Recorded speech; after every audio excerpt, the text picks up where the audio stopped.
Senhor presidente, senhoras e senhores deputados, senhora ministra. Eu venho aqui não só na qualidade de deputado federal, mas também de ex-ministro de Meio Ambiente, na cadeira que Vossa Excelência me sucedeu. E eu me recordo, na época em que nós estávamos lá no Ministério, enfrentando problemas muito semelhantes, né?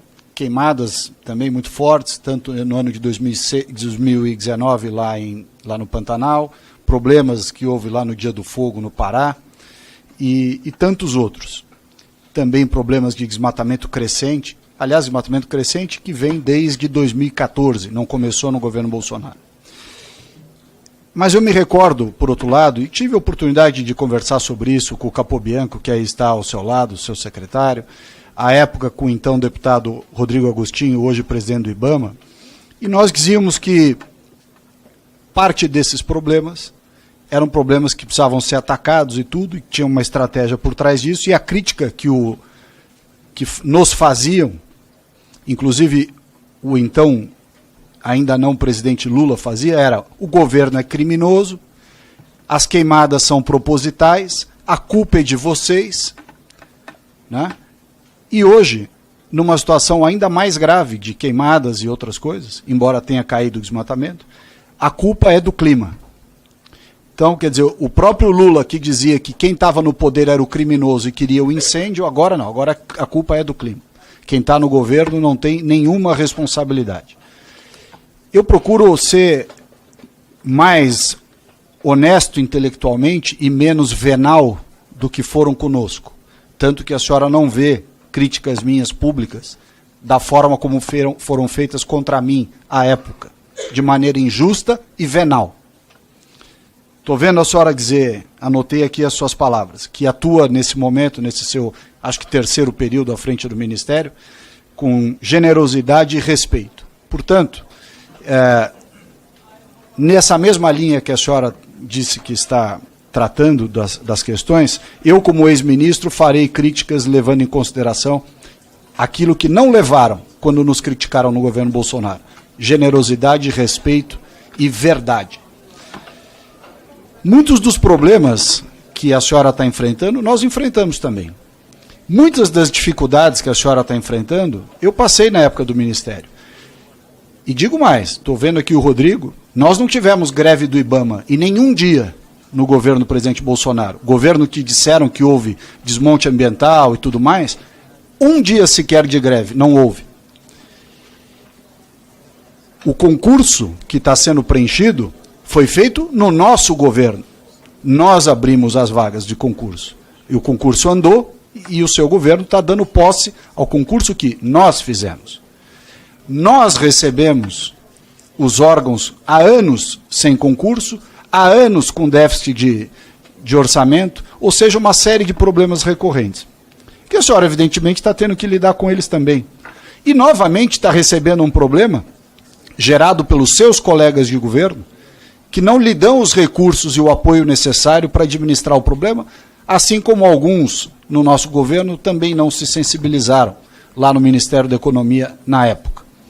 Mas a questão, senhora ministra, que me parece talvez a mais produtiva e construtiva que nós poderíamos ter aqui, diz respeito a uma questão de mentalidade, sobretudo. Eu me recordo à época, e isso não me traz, evidentemente, nenhuma satisfação, eu fui a todas essas localidades onde haviam graves problemas de queimada. Inclusive voei nos aviões, naqueles Air Tractor lá em Poconé, para combater incêndio, na Chapada dos Veadeiros, quando lá houve incêndios, enfim, em tantos lugares. E uma das coisas que nós detectávamos era que, por uma questão de enviesamento ideológico, secretarias de Estado e órgãos federais, naquilo que lhe cabia, não permitiam, por exemplo, que se fizesse a queima prescrita ou controlada no momento certo. Era uma criação de dificuldades sem tamanho. Nunca confessavam, nunca diziam, não, eu sou contra a queima controlada. Diziam, não, eu sou a favor, eu só não deixo fazer. Crio milhares de empecilhos e não deixa fazer a queima controlada. Não deixa fazer os aceros, como se os aceros fossem uma agressão ao meio ambiente. Os aceros são uma medida de prevenção. E os xiitas que ocupam, às vezes, esses órgãos, não deixam fazer. Não deixam usar o retardante de fogo, que é um produto cuja composição é parecida com o fertilizante, ou seja, não há grande risco em uso de retardante de fogo misturado à água, tanto nos caminhões quanto nos aviões de combate a incêndio. E não obstante, o xiitismo não deixa usar retardante de fogo. Eu me lembro quando nós fomos testar o retardante de fogo, o ICMBio, para autorizar um teste na Chapada dos Veadeiros, parecia que estava testando uma bomba atômica. Uma criação de caso, Capobianco, gigantesca. Era algo que podia ter ajudado muito na efetividade do combate aos incêndios, o uso do retardante. Aí qual era o argumento, ministra? Não, sabe o que é? É que o retardante, onde ele é usado, a vegetação cresce mais rápido do que onde ele não é usado e cria um desequilíbrio ecológico. Pelo amor de Deus, é um argumento de retardado mental. Outra questão importante, tocou aqui o Tato no assunto do represamento, das APPs. Chegou mais do que na hora de entender que nós devemos incentivar a retenção e o represamento de água nas propriedades em todos os locais. E para incentivar isso, não só regras que facilitam, mas regras que sejam equilibradas para a compensação ambiental daquela APP em torno do represamento. Está mais do que comprovado que represamento de água em propriedade rural, com APP desenhado em volta, mas não adianta desenhar um APP 20 vezes, 10 vezes o quanto foi suprimido. Isso é inviável, isso é absurdo. Você tem que desenhar uma APP ao lado da área que foi represada, do mesmo tamanho da APP que foi suprimida. E a visão xiita não deixa fazer isso. Não arromba, porque você faz o represamento e em volta você tem o APP. Isso é só quem não conhece fala esse tipo de coisa. Não é verdade. Ali não é represamento, ali é ocupação irregular, é outra coisa. As unidades de conservação, ministra, as 334 que tinham à época, não sei se foram criadas outras agora, pelo que eu me lembro, não tem nenhuma regularizada. E, portanto, todos esses conflitos, e que às vezes dão causa à retaliação, né, a pessoa coloca fogo, tal, etc., também decorre da não regularização das unidades de conservação. Ou seja, são tantos problemas.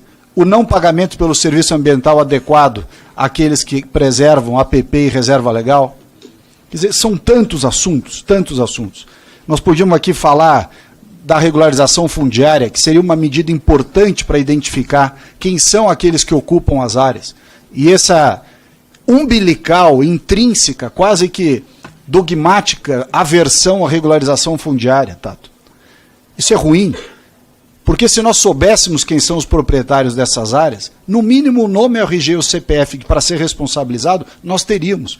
Automaticamente ele teria que preservar 80% na Amazônia. Vai usar os outros 20%. E aí nós temos uma discussão, de novo, dogmática, exagerada, que não respeita nem o Código Florestal. Porque o Código Florestal diz que na Amazônia a pessoa pode usar 20%. E a turma radical cria toda sorte de empecilhos para não deixar usar nem os 20%. Aí a pessoa fica miserável e ela usa todos 100%. Ou seja, você empurra as pessoas para a miséria e aí elas simplesmente fazem aquilo que querem fazer. E só para concluir, senhor presidente, eu vi esta realidade, ministra, na sua região. Eu fui a Chapuri, na reserva extrativista Chico Mendes, de onde a senhora começou a sua vida política. E eu, quando fui lá, a Chapuri, na reserva extrativista Chico Mendes, sendo o berço da sua trajetória ambientalista e política, achei, Capobianco, que eu fosse ser linchado pelos moradores.